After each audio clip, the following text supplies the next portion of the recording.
think we've heard throughout the entire conference and all the speakers that there is a link. There is actually no differentiation in terms of our objectives around a healthier ocean and a more productive ocean. And everyone understands that our ocean is under stress, and if we're going to continue to benefit from the huge value that ocean provides to countries all around the world, then we have to be tackling the health of our ocean. And so, it's been it's been wonderful to listen to the companies and the investors really bringing that perspective of, we are looking for solutions. We can generate economic growth by focusing on ocean health, and that's been really powerful. I think the globe is waking up to the potential of the oceans, and in turn Canada is understanding the rightful, and I say that with emphasis, role that it should play in this enormous opportunity. Biggest coastline in the world. We've taken oceans for granted for too long.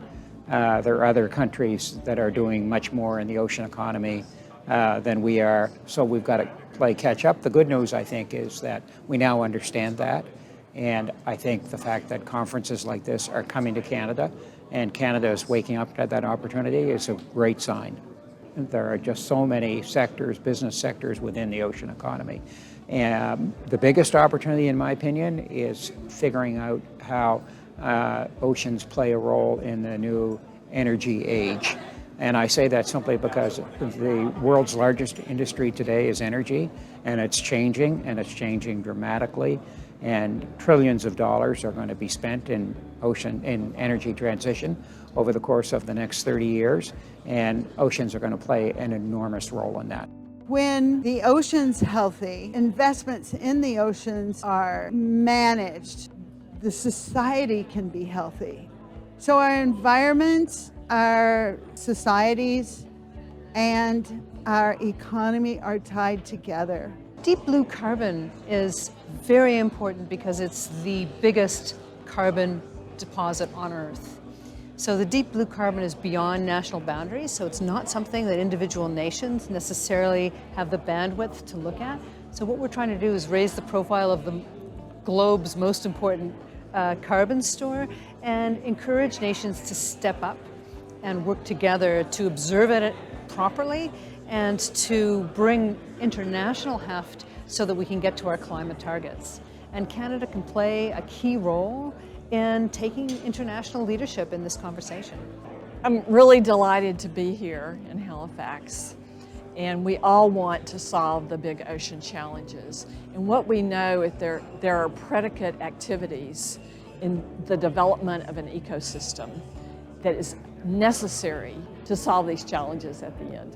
I am so impressed with the ecosystem that's been developed here in Canada, both in the Atlantic side and on the Pacific side. It is a model for all of us, and I have sung the praises of this ecosystem in the United States to parties at NOAA and others. The fact that there is a public-private partnership for funding is super important, and you have the great universities that exist here. They provide a pipeline of innovation, a lot of subject matter expertise. I was recently in St. John's.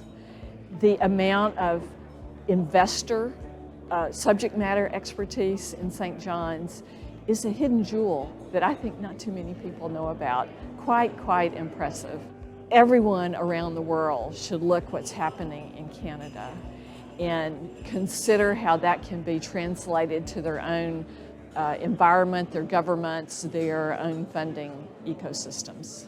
Well, Halifax Partnership is very proud to support this dialogue.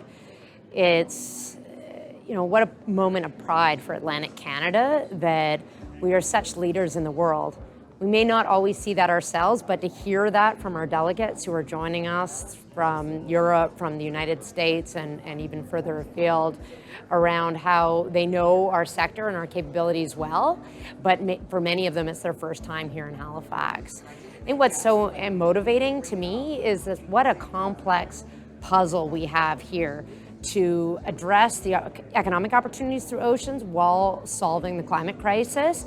But right here in our conference room in Halifax, Nova Scotia, we have all of the answers in one room, all of the pieces to this complex puzzle.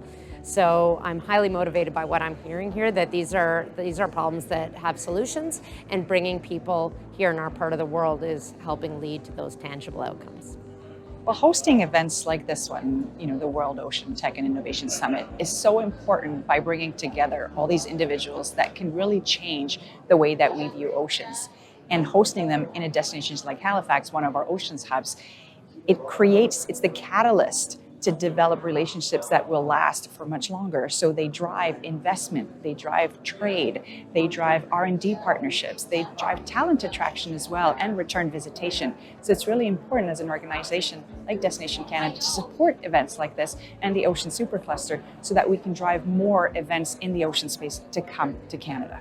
We have to start to find a new way of looking at the oceans. We have to be able to see how important the oceans are to the environment as a whole. We have to see what's going on. Because we have more of our population in central Canada than we do on one of the largest coastlines in the world, there's not the attention and the focus. So we're not seeing, because people in central Canada are not connected to the ocean the way we are, say, here in Halifax or in Vancouver or other the many rural communities that have depended on the ocean for their livelihood for hundreds of years. So we've got to get connected to see and get connected to how important the ocean is as part of our ecosystem. All of the science and technology are enablers, but they're enablers of an overall view that we need to live in harmony with the ocean. We need to understand the ocean. We need to understand how important it is to the future of our planet and to the future of our children and our grandchildren. I think the one thing about the blue economy that I sort of lean to and turn to is the fact that it's so easy to create divisions in the world. To say, okay, this is a plan for Europe, but it doesn't include North America, or this is a plan for North America, it doesn't include South America, or that's an Asian problem, but we're not thinking about it in Africa. And the one thing that binds us all together as humans is the ocean.